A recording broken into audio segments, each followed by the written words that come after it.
Vai! Ei, antes da gente começar, vamos dizer que o próximo filme que a gente vai fazer de versão católica é o Procurando Dog.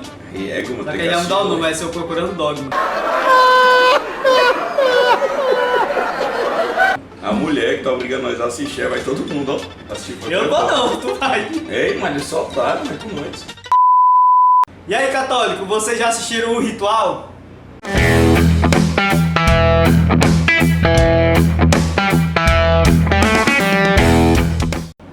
Então, pessoal, sejam todos bem-vindos a mais um episódio do Versão Católica, certo? E conforme prometido, nesse episódio, de forma bastante especial, a gente vai fazer um paralelo com o episódio passado, que nós falamos sobre Invocação do Mal 2. Se você não assistiu, é interessante você assistir primeiro aquele episódio para depois assistir esse. E tem a relação paralela. Importante é que aquele filme é a visão errada de como é que o exorcismo acontece, né?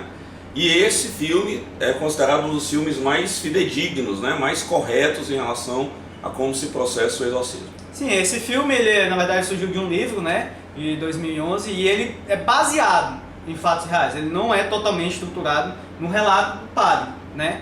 Na verdade, ele foi escrito por um jornalista que acompanhou o padre, aquele jovem padre que foi aluno do... No filme ele é chamado de Lucas Treveri, né? Acho o nome do padre. Mas na verdade o nome do padre verdadeiro é Carmine de Philipps, e ele era discípulo direto do Gabriel da Morte, que é o padre que é o Bambambam, né? O Vaticano, é o exorcista do Vaticano, né? E esse filme, a gente quer justamente traçar esse paralelo com Invocação do Mal 2 no que se refere ao rito do exorcismo, certo? Mas é mais interessante também a gente falar antes que, mais uma vez, esse filme ele trata de uma característica que é muito comum em filmes de exorcismo, que é a questão do ceticismo, a perda da fé, como a perda da fé pode induzir os seres humanos a se perderem na vida, e essa busca por Deus pode levar o homem a vários caminhos diferentes. No caso do personagem principal do filme, ele era um seminarista e foi convidado pelo superior dele a fazer essa experiência com um grande exorcista, né, da Itália, para que ele pudesse entender que de fato o demônio existe. Porque talvez esse seja o maior bem do exorcismo, né? Por que é que o demônio toma o corpo? O demônio tem força para fazer isso? Não, na verdade é uma autorização, isso acontece quando Deus permite, é uma permissão divina, né? E aí vem a pergunta clássica: por que é que Deus permite? Bem, Deus é Deus, a gente não tem que justificar por que é que Ele permite as coisas, né? Mas um dos motivos é para que as pessoas, sabendo que o mal existe, acreditem que o bem, portanto Deus também existe, né? Então, Márcio, vamos falar diretamente do rito do exorcismo, né, que é o que interessa a gente. A forma como ele é apresentado no filme é fidedigna?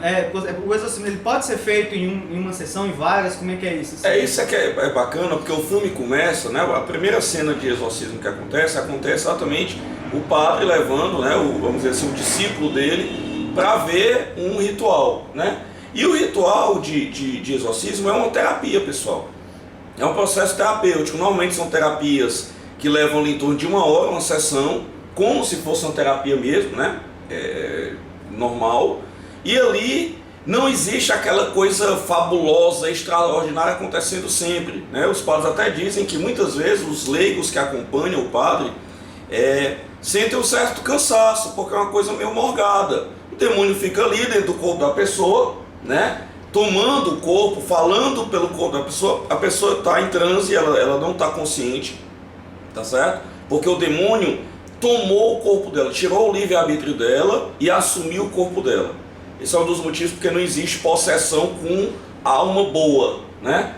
Por que com alma boa não pode tomar o corpo de uma pessoa? Porque então ela não é boa, porque ela está tirando o que Deus concedeu a nós, que é o livre-arbítrio, né? Então, somente um demônio, um espírito mau, pode tomar o corpo, porque ele vai tirar, usurpar da pessoa o maior dom que talvez nós tenhamos, que é o livre-arbítrio. Então, a sessão acontece em torno de 1 hora, essa é a média. Os padres, padre Duarte Lara, padre Zé Antônio Fortea, padre Gabriel Amorfo, todos eles seguem a mesma linha de que não adianta fazer sessões muito longas, né? Então passa 5 horas, 8 horas fazendo exorcismo. Os padres não apostam nisso, porque eles sabem que o exorcismo é um processo continuado que vai culminar na conversão do possuído e muitas vezes a conversão da família toda. Tá, isso é, na verdade, uma das coisas mais importantes, né? Isso é uma das coisas mais... Isso é um dos motivos, talvez, justifica a permissão divina. E lembre-se que isso às vezes demora 1 ano, 2 anos, 3 anos, 4 anos, um longo tempo que esse tempo Deus aproveita para a conversão do possuído e da sua família. Tem outra coisa importante nessa primeira cena, né, que vale a pena também, o pessoal fica na dúvida, né? É possível cuspir prego uma pessoa? É possível falar outras línguas? Isso realmente existe? E aí, Jonas, é possível ou não? Não só é possível, como essas manifestações sobrenaturais muitas vezes é o que caracteriza, é a linha que divide o que é sobrenatural e o que é simplesmente um fenômeno parapsicológico, né? Vale ressaltar que para que você chame um exorcista, primeiro tem que se esgotar todas as possibilidades psiquiátricas, certo? De que aquele caso não é simplesmente um caso de esquizofrenia, que é o que é muito discutido, né, no ateísmo e tal. E essas manifestações muitas vezes o que caracteriza, e elas, quando elas entram no relatório, há uma maior probabilidade daquilo ali ser um caso de possessão. Existem vários tipos de manifestações que podem acontecer. Nesse caso, o processo cuspir pregos, né, que foi relatado inclusive no livro que deu base para esse filme. E, entre outros casos também, não só isso, mas falar línguas estranhas, línguas desconhecidas, ter conhecimento do desconhecido, que é justamente isso que você falou lá, que é demonstrado no filme, como a menina lá descobre o que tem dentro do saco, certo? Falar uma voz, um tom de voz diferente, como se fosse uma outra pessoa de forma cultural, certo? Isso também é interessante. Entre outras coisas, vomitar sapos inteiros. Então, esse tipo de manifestação ela acontece, não é tão comum, né? Mas acontece sim em algumas situações.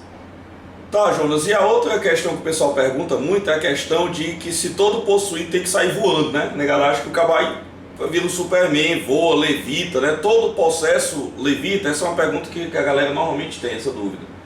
Assim, às vezes acredito que se a maioria das pessoas participassem e vissem, de fato, como tem no YouTube, né, vídeos e documentações de exorcismos reais, acho que as pessoas acharem meio chato, né?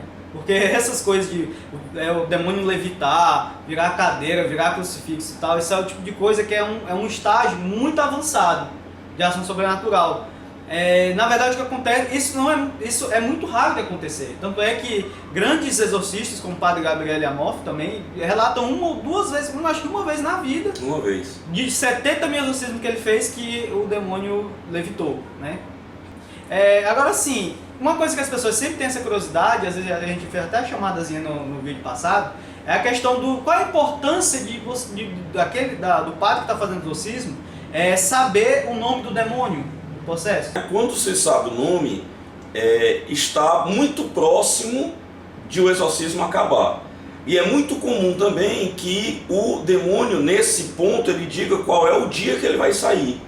Né? É muito comum que o padre ordene o demônio a dizer o seu nome, e quando o demônio finalmente diz, né, o padre normalmente já segue a segunda pergunta, que é: e quando você irá sair? E normalmente o demônio revela também a data que vai sair com precisão perfeita, né? Por que isso acontece? Isso é real ou é só no filme? Isso, na verdade, isso é real. E isso tem a ver com o enfraquecimento do demônio.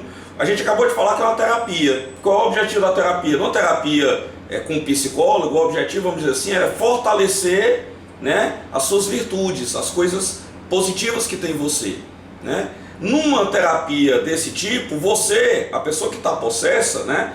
Não, você não, porque senão quer comer, né? Rogando praga, né? Estou dizendo assim, a pessoa que está possessa, né? Ela não, a terapia não é com ela está fora de si. E a terapia é com quem então? Com o demônio. O padre vai fortalecer o demônio? Não, é exatamente o oposto. O padre vai enfraquecer o demônio. O que é que significa exorcismo? Significa conjurar. Exorcizar significa conjurar. Traduzindo melhor, mandar. Então o padre, ele não pede ao demônio para sair, ele não conversa batendo papo com o demônio, ele ordena, ele manda no demônio. Por isso só padres podem realizar exorcismo, porque eles têm essa autorização e esse poder constituído pela própria igreja. Então ele manda que diga o nome. Normalmente eles não dizem no começo. Depois lá de um ano de terapia, o demônio já enfraquecido com essa luta contra o padre, ele já cansado, relata o nome, fala o nome. Por que ele não fala o nome logo? Porque o demônio acha o ser humano alguma coisa desprezível. E ele não vai sair dizendo o nome dele por um ser desprezível. É a mesma coisa se você olhar para uma mosca e ficar se apresentando para a mosca. O Joninho olha para a mosca e aí, bom dia mosca, meu nome é Jonas, entendeu? Então o demônio nos considera alguma coisa desprezível, então ele não vai dizer nome. Quando ele diz, é porque realmente o padre chegou no ápice de mandar um demônio. E aí o padre normalmente já pergunta qual é a data que ele vai sair. Normalmente a data está próxima e naquela data é feita mais uma sessão, que é a última sessão quando a pessoa fica liberta.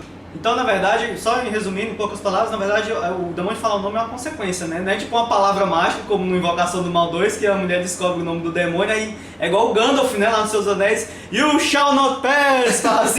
You shall not pass! Né? Tipo assim, Aí, e o nome do demônio aí sai voando tal, as coisas voando, mas não é bem assim. Na verdade, dizer o nome é uma consequência. E pra gente terminar, Márcio, só a última perguntinha. Uma das coisas que as pessoas acham que tem mais dificuldade de entender. Por que um religioso ele pode ser possuído?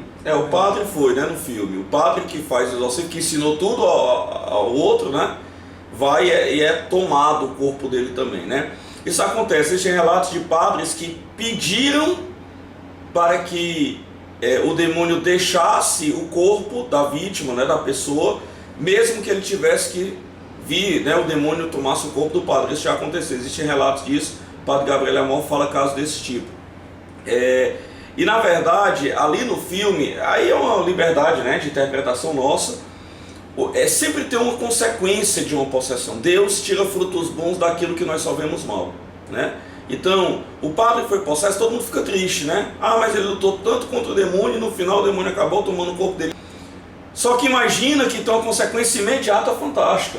Por quê? Porque quando o discípulo vê o mestre, né, digamos assim, tomado, seu corpo possesso, e ele vê que não tem chance, né, e a possessão é muito grave, né, o corpo já fica muito, se você prestar atenção lá no filme, o corpo do padre ele é muito mutilado logo no primeiro momento. E aí o padre, né, o aprendiz, tem que fazer o exorcismo, e aí a cena máxima do filme, não vou falar porque também, né, quem não assistiu ainda quer assistir, vai perder a cena máxima do filme, que aí se entende, cai a ficha. Realmente toda possessão, parecendo que não, leva um fruto bem bom no final de tudo, tá certo? Então, esse filme vale muito a pena, a gente aconselha você que não assistiu a assistir, você que não assistiu já e que quer assistir com uma pessoa que não acredita, que é o meu irmão, tá nem aí pra nada, acho que nada existe. Bota o cara para assistir lá, de repente ele se interessa pelo tema, super bacana, vale super a pena, tá certo? Isso é Versão Católica. Até a próxima!